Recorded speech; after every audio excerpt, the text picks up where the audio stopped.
Fulus itu adalah pelengkap. Pelengkap yang kita perlukan supaya transaksi kecil itu bisa kita lakukan. Karena harta ini, alat tukar ini kan ada fitrahnya, di mana emas itu nilainya besar dan karena itu diperlukan untuk transaksi besar. Yang lebih kecil kita perlukan perak. Ya, tapi ada yang recehan, maka kita memerlukan alat tukar yang receh. Jadi kalau kita ingat hadis Nabi SAW, Nabi menyebutkan alat tukar itu ada emas, ada perak, ada gandum, jewawut, kurma. Nah ini satu kelas. Gandum, jewawut, kurma, perak. Nah ada satu yang Rasul sebutkan, yaitu garam. Kenapa Rasul menyebutkan garam? Itu yang harus kita mengerti, bahwa karena dalam hidup ini ada transaksi-transaksi yang sangat kecil, yang recehan. Dalam kehidupan kita hari ini seringkali buat contoh ada bayar parkir, beli permen, beli kerupuk, iya kan? Nah, karena itu diperlukan alat tukar yang receh. Nah, jadi ini di tangan saya ini ada 1 dirham, setengah dirham. Jadi secara hukum, kalau kita membeli barang yang setengah dirham, tapi uang kita 1 dirham, kita bayarkan 1 dirham, kembali setengah dirham. Nah, ini haram.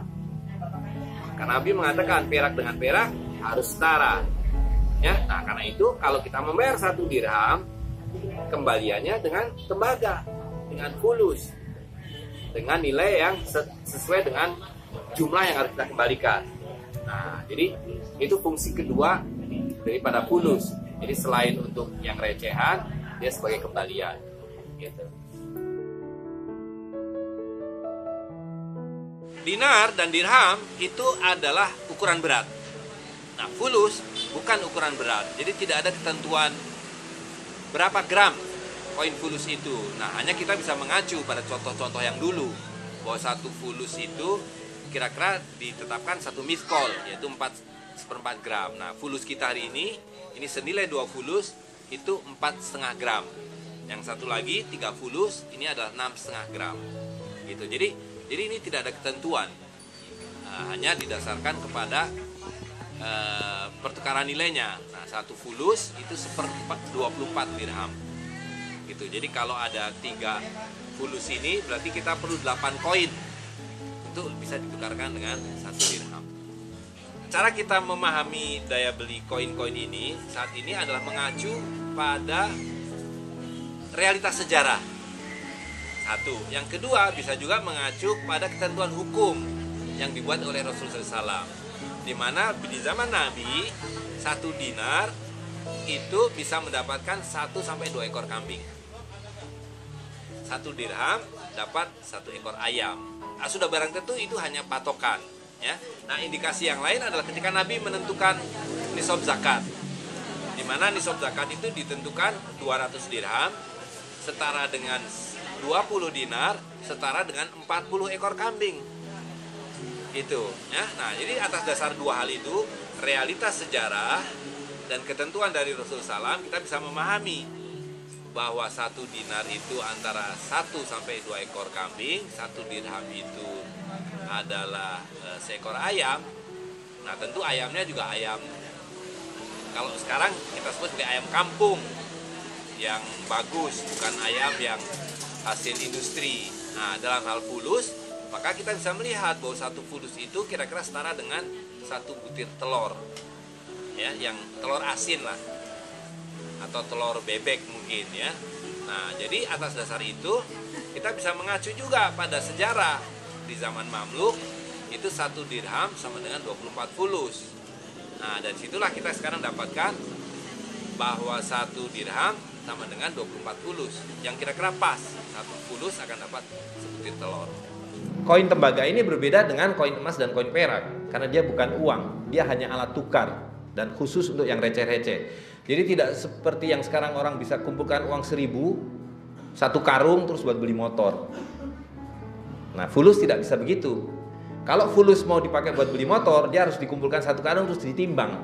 Harga tembaga itu berapa 1 karung? Lihat, ya. Jadi bisa dipahami bahwa nilai itu ada pada zatnya. Dan yang kedua, karena dia bukan uang, dia tidak terkena zakat. Jadi walaupun punya fulus gerbong kereta, tidak ada zakatnya. Dinar, 20 dinar setahun kena zakat. Dirham 200 dirham 1 tahun kena zakat, tapi fulus dia tidak terkena zakat dan juga tidak bisa dipakai untuk membayar zakat. Karena zakat itu harus dibayar dengan ain. Jadi kalau padi zakatnya dibayar dengan padi. Kambing dibayarnya dengan kambing. Nah, harta moneter yang berupa uang atau barang niaga, maka zakatnya harus dengan nukut, yaitu koin emas, dinar atau koin dirham perak. Itu.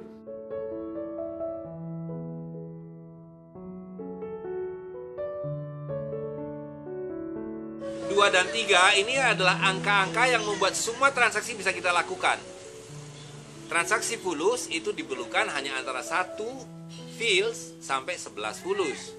Karena sesudah 11 fulus berarti kita masuk ke setengah dirham, ya. Nah, dengan 2, kalau kita perlu transaksi 1 fils maka kita bayar dengan 3 kembali 2. Kalau kita perlu bayar 4 tinggal 2 tambah 2. 5 2 tambah 3. Begitu seterusnya, 7, 9, 8 semua bisa kita lakukan dengan 2 dan 3 fulus. Fulus yang kita terbitkan hari ini berlaku umum untuk seluruh Nusantara.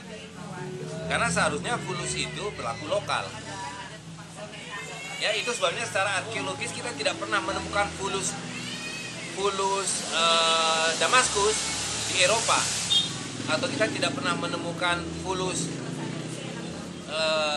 dari Meksiko ada di Nusantara, gitu. Karena secara teknis nggak mungkin kita membeli dalam perdagangan barang yang jarak jauh dibayar dengan fulus, ya kan?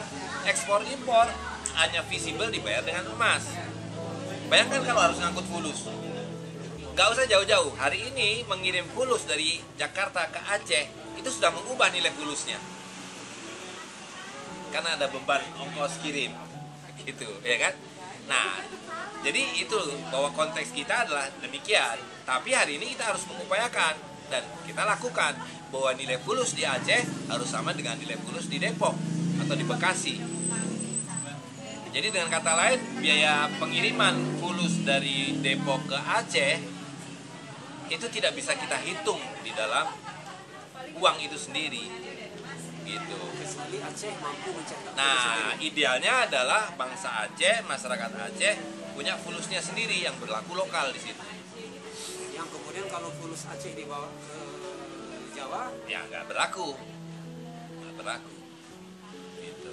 Ya, jadi sekali lagi bahwa fulus itu sangat spesifik diperlakukan dengan aturan-aturan tertentu. Jadi sekarang ini banyak inisiatif masyarakat yang ingin bertransaksi secara khas. Mereka menggunakan uang sendiri tapi terbuat dari bambu atau dari kreweng. Nah, menurut saya ini sesuatu yang tidak bermakna apa-apa kecuali sebagai satu kelangenan, ya, sebagai satu kegiatan wisata.